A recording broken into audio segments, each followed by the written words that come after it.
अस्सलाम वालेकुम नाज़रीन। खबर की असल खबर के साथ समीर कुरैशी आपकी खिदमत में हाजिर। कुछ रोज कबल कस्टम इन्फोर्समेंट के कलेक्टर मोइनुद्दीन वानी को इत्तला मिली कि कार कूलेंट की आड़ में बड़े पैमाने पर स्मगल शुदा सामान जो है वो लाया जा रहा है, जिस पर उन्होंने deputy director anti smuggling organisation Raza Naqvi की जिम्मेदारी सौंपी।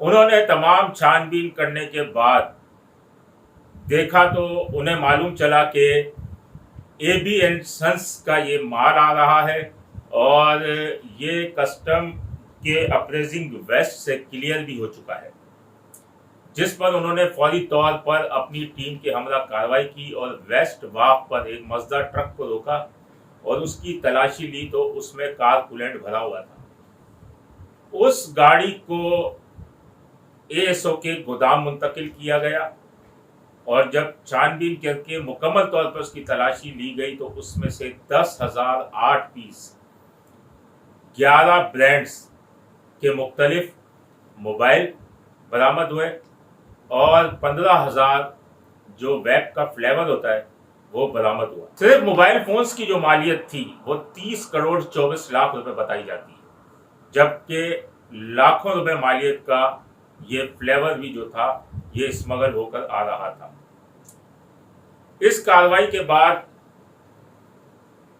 कस्टम हुक्काम का कहना यह है कि ये मौके पर जो है ये कार्रवाई हुई और कार्रवाई उस वक्त हुई जब ये तमाम सामान लेकर क्लियरिंग के बाद उसे गोदाम में अपने मुंतकिल कर रहे थे, जो कि शेरशाह पर कहीं वाक़ है। उसके बाद ड्राइवर जो था मजदा ट्रक का उसे तो गिरफ्तार नहीं किया गया, अलबत्ता 3 एक डिलीवरी बॉय, एक का नाम है आकिफ और एक वजाहत, इन तीनों को गिरफ्तार किया गया। इसमें से एक मास्टरमाइंड है जो जीडी फाइल करता है। इन तमाम को गिरफ्तार करके इनके खिलाफ मुकदमा दर्ज करके तफ्तीश का आगाज कर दिया गया है। तफ्तीश ये की जा रही है कि ये सामान किसका था, कहाँ से आया था। जरा ये बताते हैं कि ये सामान दुबई से स्मगल होके आया था और ये सामान जो जिनका था उनके नाम शफीक दुबई, असलम ऐनी, अदील और ताहिर हैं, जिनके बारे में कस्टम हुक्काम बड़े पैमाने पर छानबीन कर रहे हैं।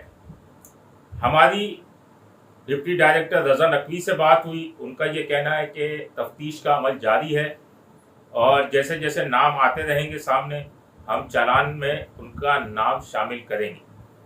इसके अलावा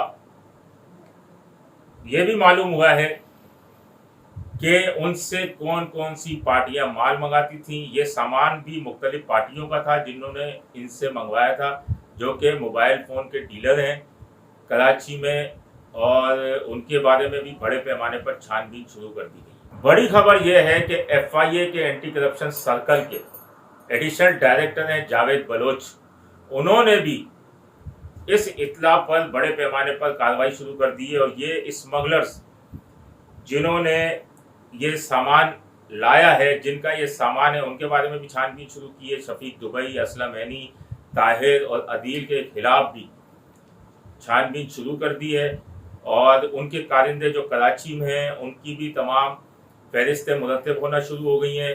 और उसके अलावा ये सामान किन का था, कुछ सुराग तो मिल चुका है, उनकी भी छानबीन खुफिया तरीके से की जा रही है ताकि तमाम शवाहिद जो है इकट्ठे कर कर उसके बाद उन पर हाथ डाला जाए। इस वक्त कराची एयरपोर्ट की सूरत हाल ये है कि मुकम्मल तौर पर गर्म है और खेपिए जो हैं वो इक्का दुक्का की सूरत हाल में तो यहाँ पर आ जाते हैं, लेकिन खुला काम नहीं चल रहा। खुला काम तमाम चल रहा है इस्लामाबाद एयरपोर्ट पर, लाहौर पर और सियालकोट पर। वहाँ ये खेपिए उतरते हैं, वहीं से सामान जो है बजरिया ट्रेन या बजरिया कार जो है वो कराची तक पहुँचाते हैं और फिर मार्केट में डिलीवरी करते हैं। उसी दौरान जो मास्टरमाइंड है वो उस तरह कार कूलेंट की आड़ में या मुख्तलिफ अशिया की आड़ में ये सामान स्मगल करते हैं। यही नहीं, कस्टम का अमला भी मुबैना तौर पर इनके साथ मुलविस है اور کس طریقے سے سامان کلیئر ہو جاتا ہے، یہ ایک بڑی سمجھنے والی بات ہے کہ کس طریقے سے یہ سامان کلیئر ہوا۔ کسٹم حکام یقیناً وہاں پر بھی ان کی آنکھوں پر نوٹوں کی پٹی باندھی گئی ہوگی، جس کے باعث یہ سامان کلیئر ہو گیا۔ اندر سامان کلیئر ہو جاتا ہے اور باہر سے یہ سامان پکڑا جاتا ہے، تو یہ ایک بہت بڑی تشویشناک بات ہے۔ اس کی چھان بین اور تفتیش جاری ہے اور دیکھتے ہیں اس ضمن میں مزید بھی اہم انکشافات متوقع ہیں۔ جیسے جیسے انکشافات سامنے آئیں گے ہم اپنے ناظرین کو آگاہ کرتے رہیں گے۔ اپنے ہوسٹ سمیر قریشی کو اجازت دیجیے۔ اللہ نگہبان۔ Z110 نیوز، خبر کی اصل خبر۔